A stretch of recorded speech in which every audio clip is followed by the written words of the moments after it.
To paraphrase JFK, we choose to take risks not because they're known or easy, but because they're unknown and they're hard. So you just answered the question I had, Director or Administrator Bridenstine. Welcome back, by the way. Thank you. We kind of missed the days you sat up here and we could make snide remarks about some of the other members. Now you're making them about me. I know. Did I say that out loud?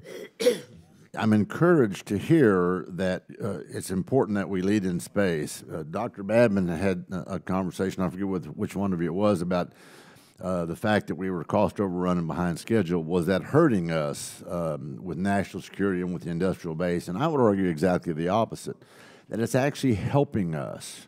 And when you said there's 90 countries who are ready to help with us, I was so encouraged by that because it shows the world that we are determined to be the space leader. And we're going to do it come hell or high water, if that applies to that amount of water we found here the other day. So thank you for saying that. I'm encouraged by that, Jim. Mr. Young, in the IGR report, you made, was it 32 recommendations? Yes, sir. 307 failure areas, is that what I understand? And then you said all, and I'm quoting, all of us need to focus on maximizing the program, okay, end quote.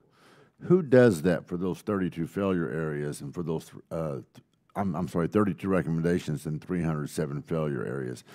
Do you make recommendations about who actually takes that responsibility? I think it's pretty clear for each of those who has the responsibility. Our particular activity was chaired by the, was established by the Associate Administrator of Space Science. And so that, in essence, is where our report went, but we did report directly to the administrator.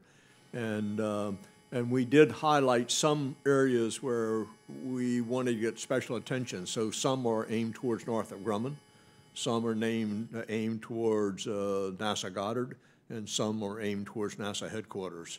So the answer is there are very specific indicators as to who should be responsible for each and who should be necessarily respond to each. Well, that's what I want to hear. The famous, example about Edison and the light bulb, and when somebody said, you failed 1,000 times, doesn't that discourage you? He said, what are you talking about? We're 1,000 times closer. Yeah. So if we're learning from this, if we're going to use this to our benefit and show the world that we can do this, I think it's a good thing. Administrator Bridenstine, we'll come back to you. You named categories of missions in earlier comments. You said strategic, flagship, and...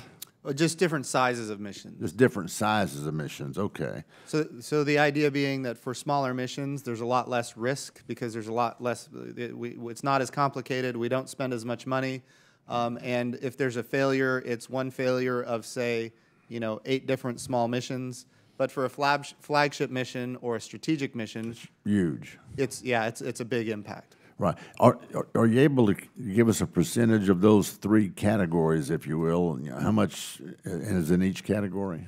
Well, given where we are with James Webb, that's by far the largest category at this point. So I've been there to see it, by the way. Yeah, that's good. Yeah. It's impressive. But I can get you a breakdown, a very specific breakdown of missions and costs. Right. And then, Mr. Young, back to you. You made a comment earlier about the contractors who bid the lowest, what did you call it? There was a credible cost. Lowest credible cost. How do we fix that?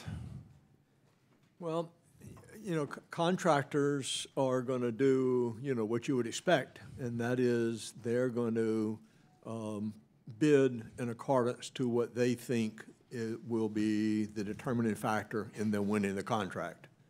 So do you need authorization or change in the law from Congress on how the bidding process works? I personally don't think so. I mean, I think it is much more the contracting organization establishing criteria for who wins a contract to be consistent with what the particular contracting organization wants to get from the contractors. But the contractors, are very capable in figuring out what is the criteria that will maximize their chance of winning, and they're going to function. They're going to perform in that particular manner. And the contracting organization has to change it such that the criteria are such that it gets the performance that they want in the bids that they get. And my personal belief is there's adequate law and legislation to allow that to happen today. Okay, well, Mr. Bridenstine, you want to weigh in on that? Well, just that it is important for NASA's, when you think about the way we do contracting, and we have, you know, contracting officer representatives, we have contractors, and then we have program managers and project managers.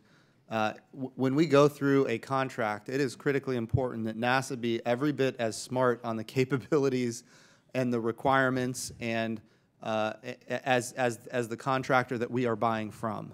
We have to be smarter than the people we are buying from to know whether or not what they are telling us is accurate and can be accomplished. There's a Latin term for that. Caveat Okay. emptor. Okay. Okay, buyer beware, I think it is. But look, Sure. thank you. You guys are doing great, and we appreciate your commitment.